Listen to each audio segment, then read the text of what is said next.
Dalawang Salamin, akda ni Christopher Lee.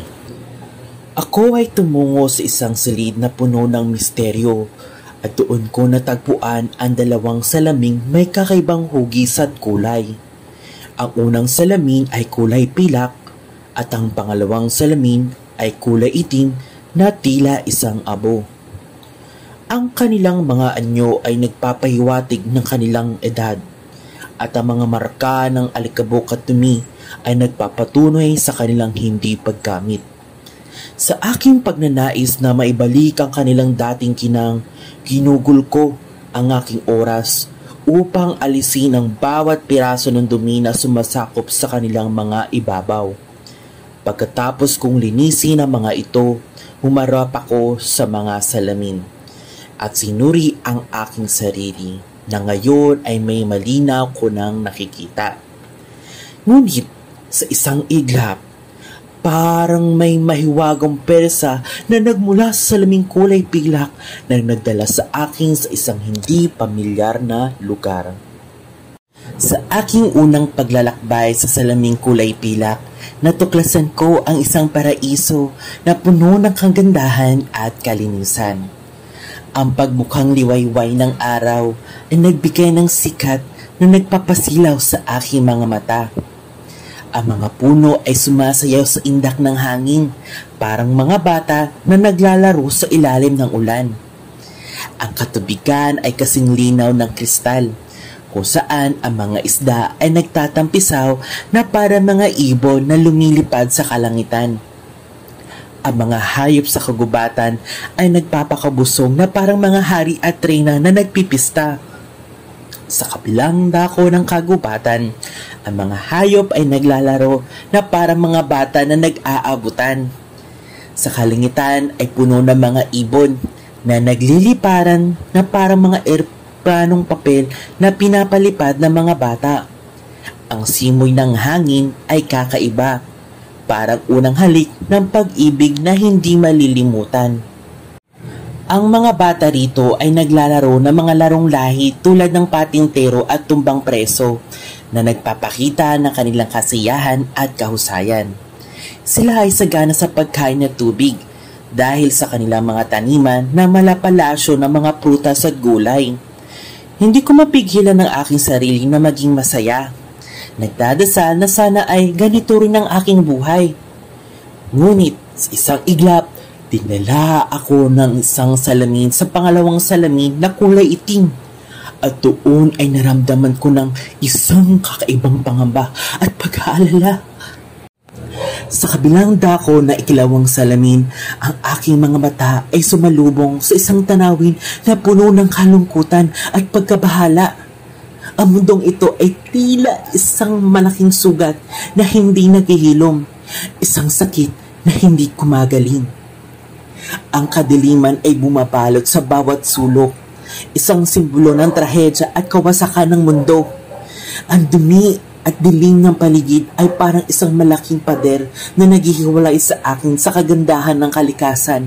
Ang mga puno na sagana at malusog sa unang salamin na akin nakikita ay napalitan ng mga putol na puno at halos wala na. Ang mga ito ay parang mga kaluluwa na wala ng buhay, mga katawan na walang espiritu. Ang mga ito ay mga biktima na walang habas ng pagkasira ng kalikasan. Ang katubigan na dating sagana at malinis ay unti-unti nang natutuyot. Ang dating malinis na tubig ay ngayon ay madumi at malansa.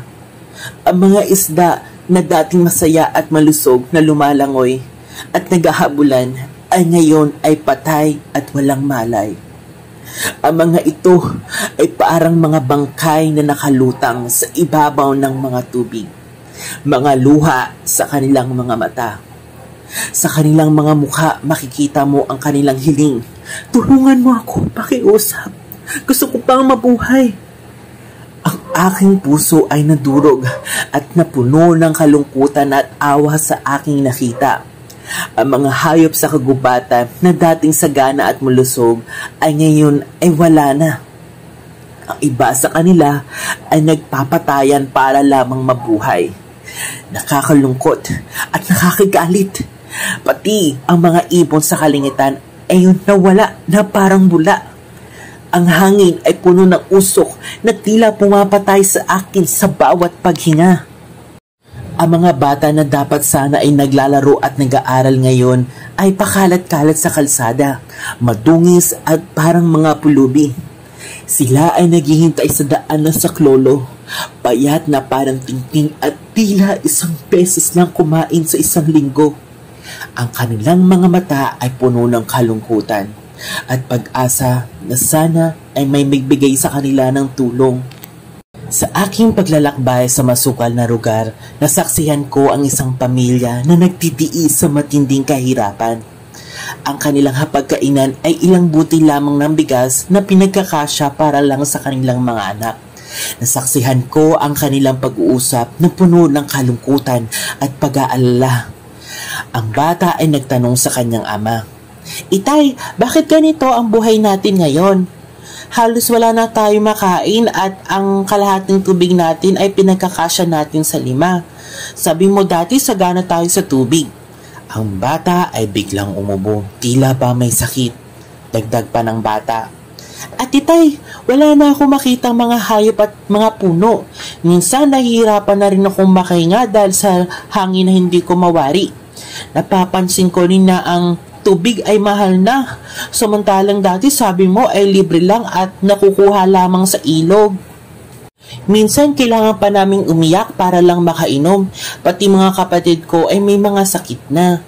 Nadurog ang aking puso sa aking narinig. Ako himagulgol sa iyak.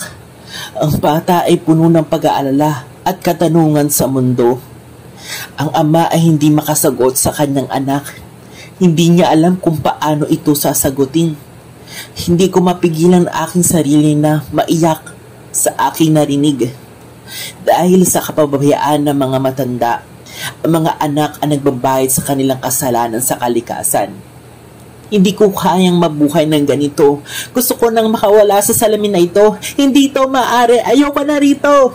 Ako ay lumabas sa 2 salamin na puno ng mga imahe at karanasan na hindi ko malilimutan. Ang aking mga mata ay puno ng luha.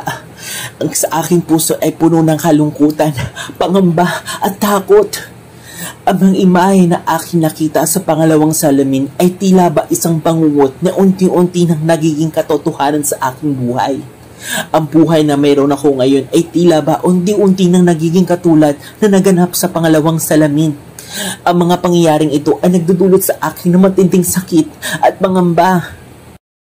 Ngunit sa kabila ng lahat ng ito, tinatagan ko ang aking sarili.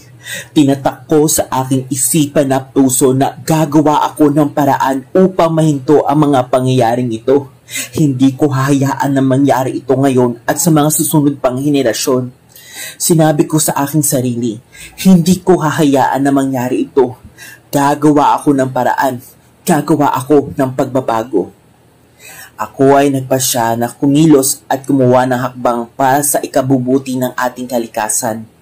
Ako ay lumabas ng kwarto na may matibay at matatag na determinasyon, puno ng inspirasyon at pag-asa para sa pagbabago ng kalikasan.